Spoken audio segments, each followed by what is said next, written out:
Hello friends, welcome back to our channel Exam Buddy. Now let's do our assignment for Air Pollution and Control, Week 12, Assignment 12.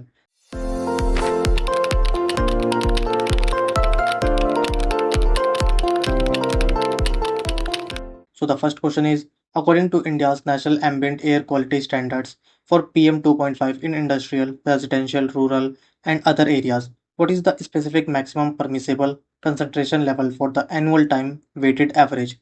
So these are the options and now let's check the explanation. So explanation says National Ambient Air Quality Standard particulate matter annual 40. So the answer of our first question is B. And now let's go to our question number 2.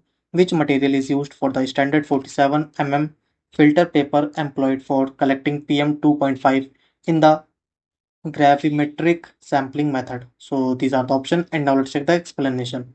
So explanation says PM size ranges is separated 2.5 micrometer for collection on a 47 polytetrafluoroethylene filter paper over a specified sampling period. So the answer of our second question is D. And now let's go to our question number 3. What is the specific compound formed when sulfur dioxide from the ambient air is absorbed in the solution of potassium tetrachloromercurate, a complex that resists oxidation by oxygen in the air? So these are the options. And now let's check the explanation. So explanation says a dichlorosulfido muricrate complex which resists oxidation by the oxygen in the air is formed. So the answer of our third question is C. And now let's go to our question number 4. Which analytical instrument is required for both the SO2 improved fetched and Keik method and the NO2 modifier Jacob and Hauser method analyzed to measure the final absorbance of the colored solution? So these are the options and the answer of our fourth question is D.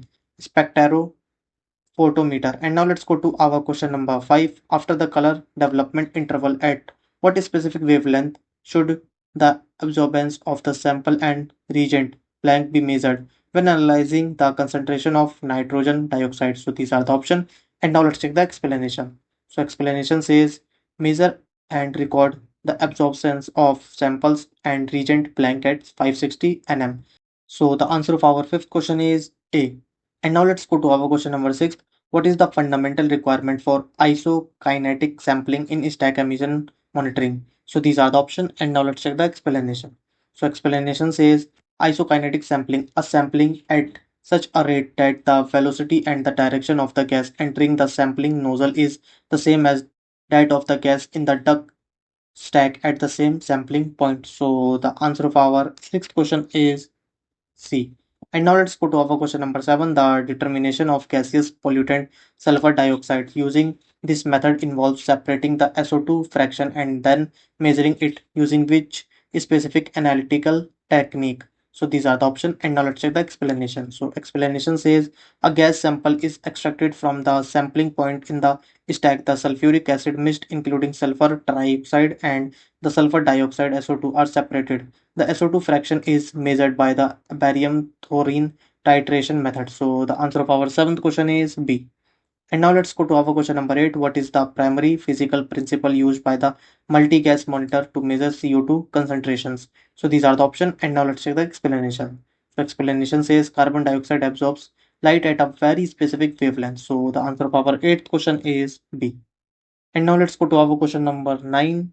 The standard multi-gas monitor probe IQ4104 Direct Sense 100 measures 5 parameters. Which of the following is not included in the measurement of the standard 5 parameters? So these are the options.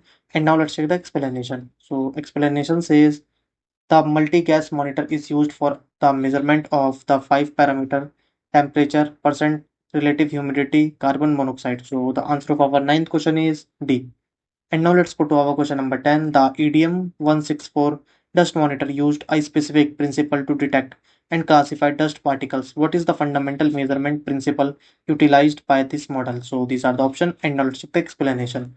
So explanation says the measuring principle of the model is the light scattering of the single particles with a semiconductor laser as light source. So the answer of our 10th question is C. Now submit your answer. So thank you friends for watching our video.